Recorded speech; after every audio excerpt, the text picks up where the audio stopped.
আমাদের নির্বাচিত মাননীয় জাতীয় সংসদ সদস্য জনাব রেজাউল করিম বাদশা, মঞ্চে উপস্থিত বগুড়া জেলা বিএনপির সাধারণ সম্পাদক কালু নন্দীগ্রাম থেকে নির্বাচিত মাননীয় জাতীয় সংসদ সদস্য আমার বন্ধু মোশাররফ হোসেন, মঞ্চে উপস্থিত জেলা পরিষদের সম্মানিত প্রশাসক আহসানুল জাকির, মঞ্চে উপস্থিত বগুড়া শহর বিএনপির সভাপতি, জেলা বিএনপির সহসভাপতি এবং মোটর মালিক সমিতির সংগ্রামী সাধারণ সম্পাদক অ্যাডভোকেট হামিদুল হক চৌধুরী হিরু, আমাদের ট্রাক মালিক সমিতির সাধারণ সম্পাদক মুকুল, জেলা বিএনপির যুগ্ম সম্পাদক সাবেক তুকর ছাত্রনেতা শেখ তাহাউদ্দিন নাইম, আমাদের সাবেক কাউন্সিলর সাজু, আজকের এই সভার সভাপতি বাংলাদেশ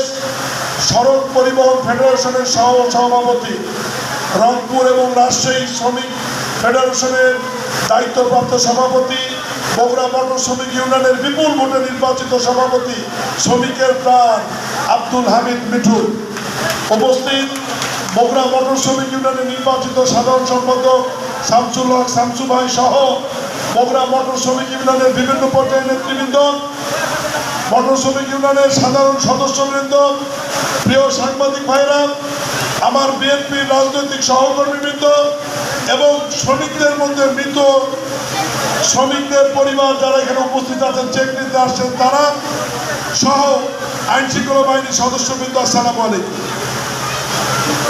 আমি প্রতিমন্ত্রী হিসাবে এখানে ঠিকই এসছি, কিন্তু এই জেলা প্রধানমন্ত্রীর জেলা। আমাদের সারা বাংলাদেশের প্রধানমন্ত্রী জনাব তারেক রহমান আপনাদের ভোটে নির্বাচিত এমপি এখানকার ছিলেন, ঠিক কিনা? উনি বগুড়ার সন্তান, আর ওনার প্রতিনিধি হিসেবে 9 এপ্রিল নির্বাচিত হয়েছে জনাব রেজাউল করিম বাদশা। এই কারণেই আমার মন্ত্রণালয়ের অন্য কোনো বিষয়ে আমি 63 জেলায় নিজের সিদ্ধান্ত দেই, কিন্তু বগুড়ার ব্যাপারে মাননীয় প্রধানমন্ত্রী জনাব তারেক রহমান এবং সদরের বিষয়ে রেজাউল করিম বাদশা ভাইয়ের সাথে পরামর্শ করে সিদ্ধান্ত প্রদান করি। আমি বক্তব্য বাড়াবো না। আজকে মে দিবস, বাংলাদেশের ইতিহাসে আপনারা খেয়াল করেছেন সবচাইতে জনপ্রিয় প্রধানমন্ত্রী এখন যিনি, আপনাদের সন্তান জনাব তারেক রহমান। তিনি আজকে পল্টন ময়দানে ঐতিহাসিক শ্রমিক সমাবেশে বক্তব্য দিয়ে শ্রমিকদের অধিকার নিয়ে যেভাবে দায়িত্বহীন ভাষায় বক্তব্য দিয়েছে, কোন রাজনৈতিক দলের নেতা সরকার প্রধান আজ পর্যন্ত এভাবে কথা বলেনি শ্রমিকের পক্ষে। আমরাও শ্রমিকদের পক্ষেই থাকতে চাই। এই সমস্ত শ্রমিক ভাইদের কারণেই আজকে আমরা নির্বাচিত হয়েছি। এই ধরনের শ্রমিক ভাইরাই আজকে দিন রাত পরিশ্রম করে বগুড়া থেকে 7টি আসন ধানের শীষকে উপহার দিয়েছেন আপনারা, এবং আপনারা নিজ খরচে বিভিন্ন নির্বাচন এলাকায় গিয়ে গিয়ে ধানের শীষের ভোট করেছেন। এই মিঠুল ভাই, শামসু ভাই বহুদিন শিখবন্ধুরা আমার বিভিন্ন মিটিংয়ে গিয়ে দিন রাত বসে থেকে জনসংযোগ করে বক্তব্য দিয়ে তারা চলে আসছে। আমি আপনাদেরকে এইটুকু অনুরোধ করব, এই জেলাটি মাননীয় প্রধানমন্ত্রী জনাব তারেক রহমানের জেলা। আমরা যারা বিএনপি করি, বিএনপির অঙ্গ সংগঠন যারা করি, এখানে শ্রমিক সংগঠন আপনারা যারা আছেন, মালিক সমিতির পক্ষে যারা আছেন, সবাই আমরা নিয়ম শৃঙ্খলার মধ্যে শান্তিপূর্ণভাবে বিধি মোতাবেক সব কিছু করব।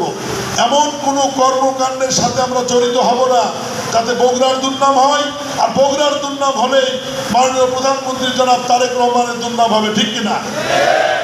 তবে এখন পর্যন্ত এই যে 77 দিন হলো বিএনপি ক্ষমতায় অধিষ্ঠিত, এর মধ্যে বগুড়া থেকে বিন্দু মাত্র কোনো দুর্নাম বের হয়নি ইনশাআল্লাহ। বগুড়া বিএনপির নেতা কর্মীরা, মালিক সমিতির নেতারা, শ্রমিক ইউনিয়নের নেতা কর্মীরা, সাধারণ সদস্যরা আমরা এমন নিয়ম মাফিক চলাফেরা করছি, আলহামদুলিল্লাহ।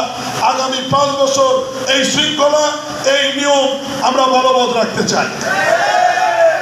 আমি আর বক্তব্য বাড়াবো না। আজকের এই অনুষ্ঠানের যদিও আমি প্রধান অতিথি, কিন্তু আমার সব বড় নেতা আমার পাশে বসা। আমি মন্ত্রী হিসেবে প্রধান অতিথি হয়েছি, কিন্তু উনি আমার নেতা, উনি আমার জেলার সভাপতি, আমার মুরব্বী, আমার বড় ভাই, সবকিছু বিষয়ে আমি ওনার সাথে পরামর্শ করি। সেই কারণে আজকের এই অনুষ্ঠানের সবচাইতে বড় উনি প্রধান অতিথি, উনি মুরব্বী, উনি সবকিছু। আমি আজকে একটা ঘোষণা দিতে চাই, এই বাস স্ট্যান্ডটি অনেক পুরাতন, আপনারা কিন্তু কেউ দাবি করেননি। এটা আমার মন্ত্রণালয়ের অধীনে। আমি চেষ্টা করব খুব দ্রুততম সময়ের মধ্যে এই বাস স্ট্যান্ডটি সংস্কার করে 3 কোটি লাগুক, 4 কোটি লাগুক, যাতে মোটর শ্রমিক ইউনিয়নের একটি বাসযোগ্য এবং পরিবহন মালিকদের গাড়ি রাখবার জন্য একটি সুন্দর ব্যবস্থা করা যায়। এই ব্যবস্থা করা হবে ইনশাআল্লাহ। এবং এ বিষয়ে আমি মোটর শ্রমিক ইউনিয়নের সভাপতি, সাধারণ সম্পাদক এবং মালিক সমিতির সেক্রেটারি 3 জন মিলে আপনারা এই বাস স্ট্যান্ডের কি প্রয়োজন এ ব্যাপারে আপনারা দয়া করে আমার কাছে একটা ডিও দিবেন যৌথভাবে, শ্রমিক ইউনিয়ন এবং মালিক সমিতি থেকে। ঠিক তার আদলেই এস্টিমেট তৈরি করে আমি স্থানীয় সংসদ সদস্য বাদশা ভাইয়ের সুপারিশ নিয়ে, পরামর্শ নিয়ে যত দ্রুততম সময়ের মধ্যে সম্ভব আমি এই পুরাতন ঐতিহাসিক বগুড়া 4 মাথার বাস স্ট্যান্ডকে যতটুকু আধুনিকায়ন করা যায় করা হবে ইনশাআল্লাহ। আজকে এই অনুষ্ঠানে অতিথি করে নিয়ে এসে আমাদেরকে সম্মানিত করার জন্য বগুড়া মোটর শ্রমিক ইউনিয়নের সকল পর্যায়ের নেতৃবৃন্দর প্রতি কৃতজ্ঞতা, ধন্যবাদ জানিয়ে আমার বক্তব্য শেষ করছি। দুনিয়ার মজদুর।